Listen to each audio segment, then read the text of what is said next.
Welcome to How Women Inspire. You're in for a treat. You get to meet my dear friend, Patti Newcomer. She is a marketing powerhouse and has worked, driving growth and innovation at companies like Procter& Gamble, Intuit, and Service Titan for her career. But I want you to know she's this and she's so very much more. She is so incredibly committed to all things women's leadership that I feel like my whole mind and world opens up every time I speak to her. Everybody else talks about her for her like sharp strategy and the data-driven mindset, which is such an important part in the marketing, but also just strategic advisor frame. She's built unbelievably successful teams and marketing strategies, but I want you to hear from her. Let's dive in, Patti, to both some fun and some like important, brilliant conversations today. Well, thank you for inviting me. I'm so happy to be glad you're here. here. That, it is such a gift to everybody listening that they get to meet you. So I thought maybe we'd start with something fun. If you were going to have a dinner with, an intimate group of trailblazing women, who would be on your guest list? And do you have burning questions you'd ask them? So, the three that come to mind for me, the first one is Marie Curie. Oh, I'm a sure. scientist by schooling, so I'm a chemical engineer by schooling. And when I first learned about her, I was so inspired. Do you know that she is the first person to win the Nobel Prize in two sciences? And actually, nobody has ever done it since. So she's the Oh first my God. woman to win a Nobel Prize, and she's All the right. only That's a person to ever challenge win to it. people listening. How about that? That's Yeah. right. That's right. Yeah. But the other thing is when she was first nominated for the Nobel Prize, they nominated her husband and another guy. And her husband insisted that she be nominated because even though she was a scientist, she always got called his assistant. And I so that love just good struck me. male allies throughout history. Yeah. That's right. So what I would want to ask her is what inspired her to become a scientist and what would she think about the progress that we've made and haven't made as women in science? And then my second one is Madeleine Albright, Shoot. who I actually just love. And I quote her, there's a special place in hell for women who don't help other women all the time. And so my question for her would be what is one piece of advice that you would give women today? Yes. And then my third one is Kamala Harris, who I would ask in hindsight, what should we have done differently in November of 2024 so that we didn't have this disastrous outcome? Yeah. Yeah. And please quick fix it. Can we go back? You have Yeah. some kind of time machine. Can we start over a couple months before that? Yeah. I Yeah. love that. And, if I could add a question, would you also ask Marie Curie, did she either select a great guy? What did she do how did that relationship evolve? Because I think you and I kind of grew up in a time when, men were transitioning from maybe being super threatened by smart women and wanting to be the alpha in every room to some of them, like my husband, being pretty enlightened and being like, "Hey, I'm just proud of you. Like, let me give you space. And if I back Yeah. you up, then I have meaning in my life." Right. I grew up with two. I'm the oldest of three girls. And I have my middle sister's a lawyer, and my youngest sister is a successful person in IT, managing IT teams in an insurance company, a large insurance company. And I just remember my parents always saying, if you work hard and you want it, you can have anything that you want. Right. And that was just that was such great advice. I don't feel like they ever had any kind of judgment about you can't do this because you're a girl. Yeah, they get enough of that in the culture. So lucky you that you had parents that I really. always joked that I was my dad's son. Like I Yeah. was the sports fan with him and I did the yard work and went to the dump and all of that. But I was his daughter. Yeah. Yeah. I love I that. am his daughter. Not There's was. I so much am. of there's so much of a gift in being a little bit of both, right? Straddling that because just that sort of relationship and being able to feel aligned with him was probably really important at that stage in our world's history. Yep. Okay. You are both an extraordinary C-suite leader, a great friend and leader in general in the community, but you also are an investor. When did you start your investing journey, Patty? So I was in an investment club in the 90s. I took a personal finance class in college and I loved it. My parents taught us to save more than we spend. And I mean, my mother still balances her checkbook. I'm not sure what check she needs to balance, like how many checks she writes to balance the checkbook, but And then when I got my MBA, when I was at P&G, I'm a chemical engineer by schooling. So we didn't have any of this, in school. I didn't have accounting. I didn't have any of that. Oh, But that personal finance class, and then when I got my MBA, I learned all about the time value of money and the importance of low cost index funds and not trying to time the market and being a long-term investor and buying low and selling high and all of those things. And so I've always invested and I've always I don't have individual stocks for the most part in my portfolio. I mostly have low cost Vanguard index funds. yeah. Fantastic. So you really sort of started this as a financial sort of strategy for yourself and your family. Do you have a sort of intergenerational wealth goal, or are you just trying to make sure your retirement's comfortable and you can continue to make an impact in the world the way you want? My parents didn't come from any money. I mean, I look back and I think we were comfortable. My dad was a customer service rep for IBM, and he worked at IBM forever, and he was a contractor, and he was bought and sold, and my mom has a chemistry degree, but stayed at home and then worked at the church as the religious education coordinator at my church. My friends knew her as the Pope.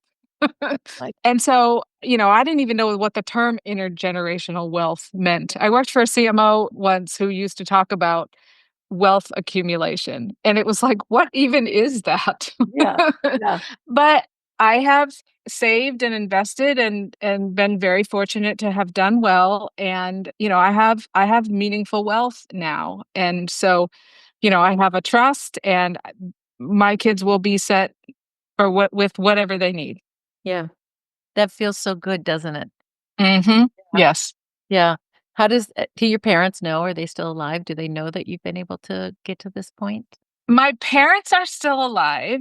Mm. They don't know the specifics. Early on, when my first job out of college, I told them my starting salary, and my dad was basically like, "That's the most I've ever made."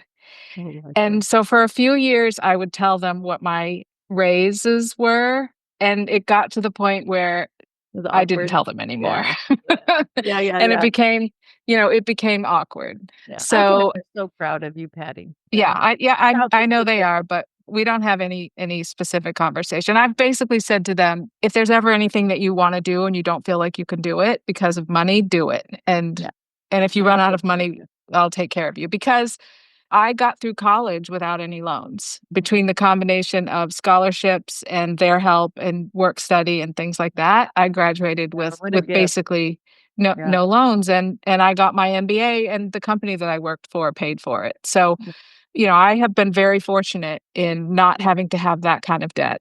Amazing. So if we could kind of zoom out a little bit, I'd love to know if you have any defining moments that you feel like really propelled your leadership, either in marketing or other leadership experiences.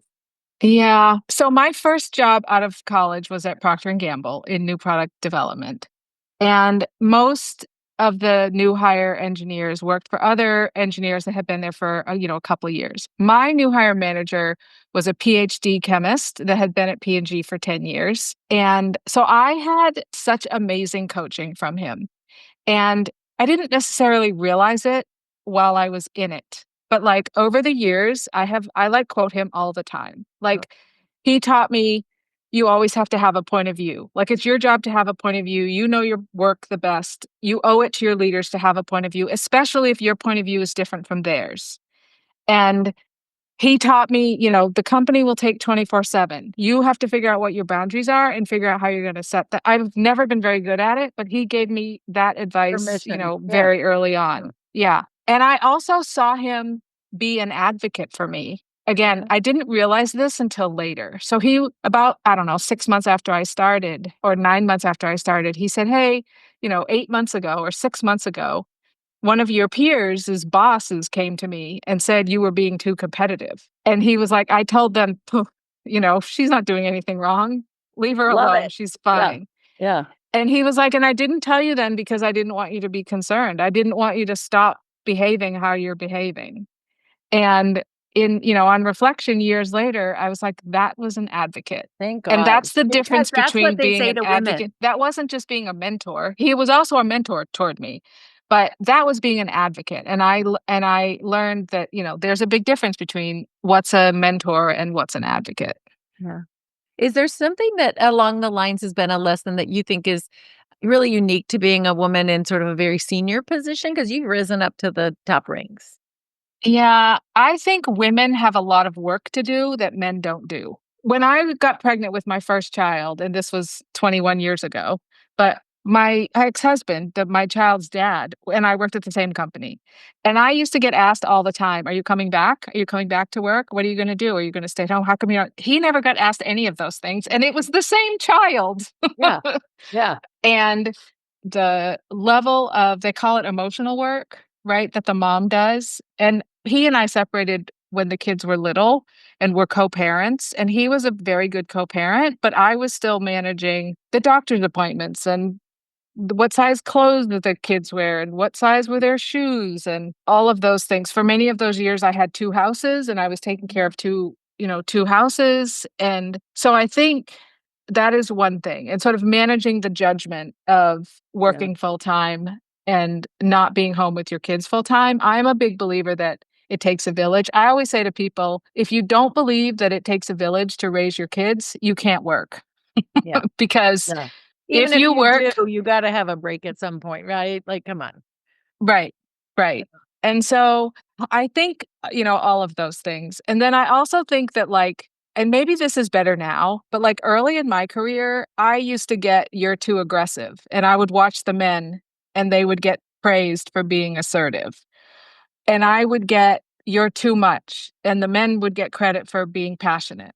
And so I do think that, like, learning how to collaborate, learning how to have relationships, learning how to communicate is just different for women than it is for men. And when I give younger women advice, it's like, stand up for yourself. Don't always apologize. Don't be afraid to have a point of view. Don't be afraid to have some conflict if you need to. Although I always say, like, build relationships, because the more you can build relationships and build trust, the less a disagreement is a fight. And there's nothing good that comes from a fight. No.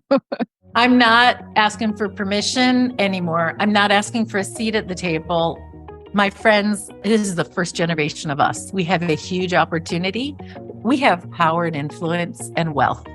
And we can start building the tables where we get the prime seats. Today, we want to invite you to join us as investors in venture. I know no one's asked you to do it before. It might be something that seems scary or foreign, but I promise you it's not that different than investing in a mutual fund where your retirement funds are. I want you to lean in and just learn a little bit more. How about making a commitment that in the next 12 months, you can give yourself 12 months to figure it out and to take a step. I want to invite you to be part of the new table of power and influence and wealth. You're invited. I want to sit at the table with you because we're going to make big change. We're going to make the world we've been dreaming of.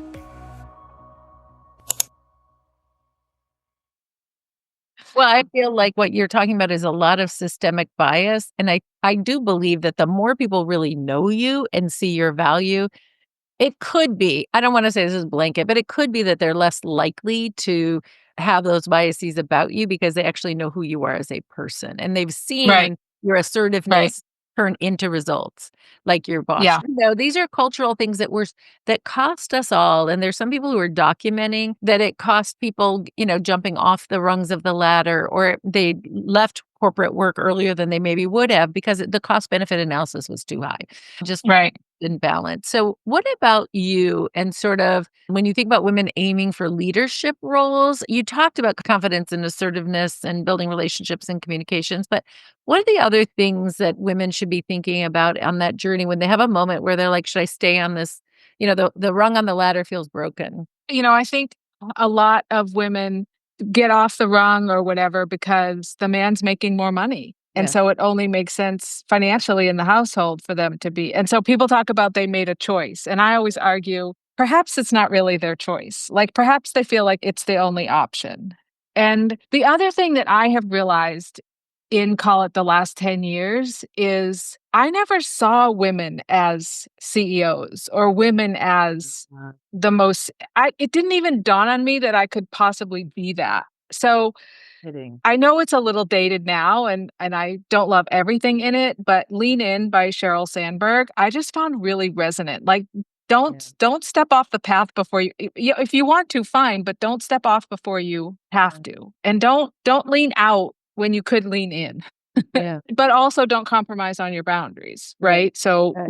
what are your boundaries? But I did not do a good job of this, but like having your own personal board of directors, I think is really good advice. And I think women do that today better than what Today, I better did than and they what did other 20 women years ago. Yeah. than we did 20 and 30 Yeah. years ago. 100%. Yeah, and just having people that can give you advice. I was not super intentional with my career, and who knows, maybe I would have done better if I had been more intentional. I've done fairly well, but I do think that it's good advice to be intentional and to have some advice from other people to say, "Have you considered this or that?"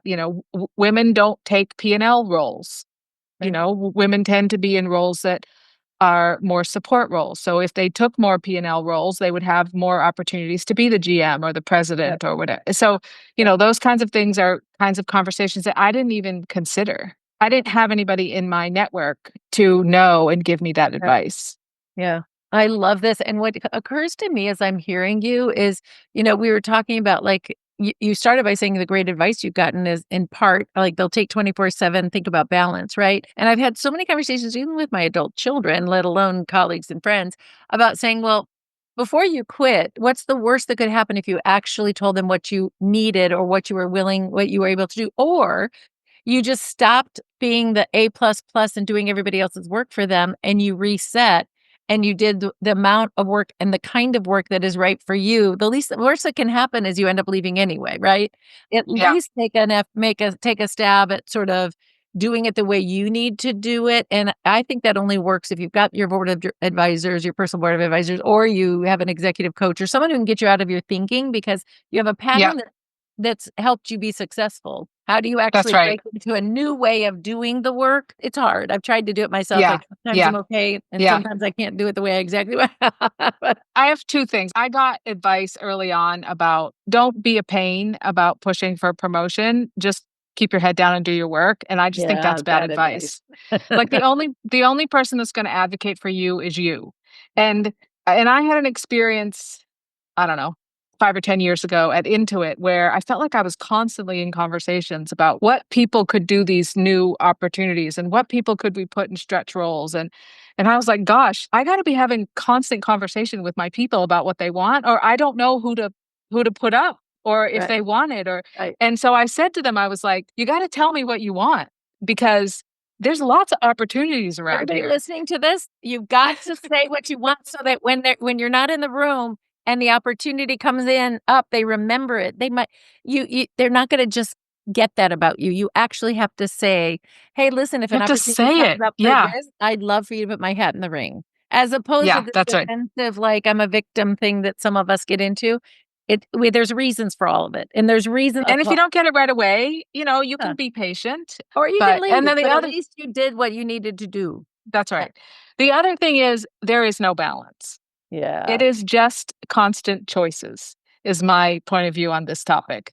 You are constantly choosing work or home, work or home, work Right. or home. And I've gotten to the point of view of it should be clear to others, but when they watch you, what your priorities are. So if you never choose home, your priority is work or your priority is not home. If you never choose your spouse is not your priority. If you never choose your kids are not, right? And so it can't for I was choosing work too often. And so my promise to myself or what I aspire to is when other people observe me making those choices, that it's clear that I have multiple priorities. Well, and Um, ultimately, then you're living in integrity. You're making a right. conscious choice, right? One, it makes our kids better if we work. Don't feel guilty about the fact that I Totally. worked. A lot of people have a lot of guilt. I had people trying to make me feel guilty for not staying at home with my kids, as if that Me was, too. a failure, right? Family members Yep. and others, Yep. like. But you have to know in your heart, this is actually good for my kids to see me, and I would not have been a good parent if I had been the one staying at home. I would have That's how I feel. a little over involved in their lives. I can tell you that. That's how, that's how I feel. Like I feel like you're seeing the better me Yeah. with both work and, Yeah. and parenting and family. So now but you also prioritize leadership in the community, Patty. I see you're co-chairing and Yeah. leading in committees and things all over the place. Can you talk about sort of how you think about those, the balance of Yeah. that now at this stage in life, which, our kids don't need us in the same way. So, That's right.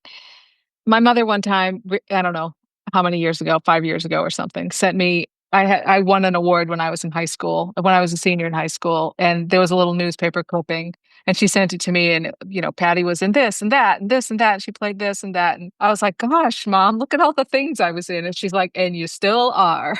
uh, So, part of it is just how I'm wired, and I have realized that a lot of my energy goes toward helping women, helping other women. But I also have a belief, and I'm not this religious, but I also have a belief that to whom much is given, much is expected. And that's a Bible verse from Luke. I'm a Catholic. We don't know the Bible all that well, but I did look it up because I was constantly using the quote. And I was like, I should at least know I grew up where in the Catholic Bible it too. comes from. It planted some good seeds for us, and I'm not sure the institution has lived up to its promise, but Correct. as a human in the world, both of us really, I see that that's why I admire you so much. I see some shared sense of like values and commitment and integrity that to me, integrity is everything. And at the end of the day, no one knows what I did in 2019 on January 5th, right? But they know the impact I had on the world. So, Yeah. So I have been the co-chair of the Global Women's Network Intuit. I've been a member of the Athena Alliance. I've been a member of How Women Lead. I'm a founding investor in How Women Invest and now an advisor. I'm a co-chair and a founding member of Women's Impact Network at my alma mater, where we raise money and fund grants for women on campus. So I just have this passion for helping other women in the world to succeed. Women in STEM, women in business, helping them succeed.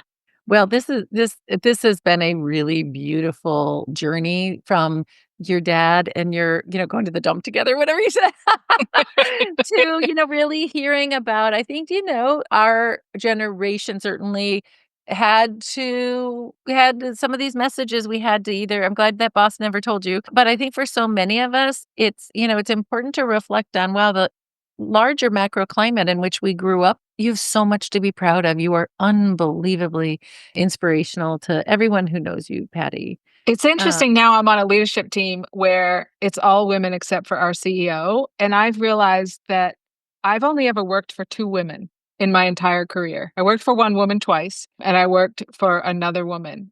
And I've been on very few leadership teams that have more than one or two women. And when I went to college, it was in an engineering school. And at the time, 1 in 6 of us were women. And so I've just been in a lot of environments where I've been one of few women, and I feel like I've survived, but it hasn't been easy. yeah. I've The had my gift share of is failures. Well, the gift is we all get to learn from you, and you had said there weren't a lot of women CEOs for you to look up to, but we get to look up to you. Can I do a quick lightning round of a couple fast questions? Sure.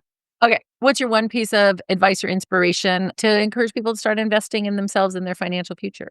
If not now, when? If not you, who? And we could do a whole nother podcast on the impact on your finances of being divorced, which I've also been Oh, through. Well, I also always say that like the statistics are that most of us are going to outlive our spouses. yeah. And so if for no other reason you need to be involved in your financials because ultimately you're going to have to manage them by yourself. There we go. And you don't want to be grieving and trying to figure that out at the same time. Ow. And Uh, Clueless. yeah. Do you have a song that gets you pumped up on a big day? Warrior by Patti Smythe. All right. Now I have to turn that on this afternoon. One book you would recommend to all aspiring female leaders? Lean in. Okay. Is there a personal motto or quote that you live by? To whom much is given, much is expected. Yeah. I think we My could say that current over and over and over again. Yeah. One of my current work ones, though, is repetition doesn't ruin the prayer, which my former CEO, Brad Smith, used to say it into it all the time. And I find it totally resonant. And I laugh because I say it all the time. Well, you're a marketer. And what do they say? 7 or 9 impressions? I don't know today with this environment, probably have to Yeah. be 5,000, but yeah. How can people find you and track what you're doing, invite you to go on their board? What are the other things that Yeah. I'm active on LinkedIn. Send me a personal invite on LinkedIn because I generally don't accept invitations from people that I don't know unless there's some personal note or yeah. I personal heard you on reason to Julie's connect. podcast. I'm a That's marketing right. person too, something. That's Okay. right. And you Okay. can follow me on Instagram at PattyJNS. Thank you so much, Patty. What an honor I actually learned a whole bunch of stuff about you, and you and I've traveled together and spent a decent amount of time together. So what a gift. Thank you, my friend. What an Well, honor and I so to appreciate what hear. you're doing. You inspire me. I appreciate what you're doing in the world. I want to be like Julie when I grow up. Ah, well, we're doing it together, so I'm counting on us to be partners in all of it, darling. That's right. Have a That's great great. day, everyone. Thank you. You too.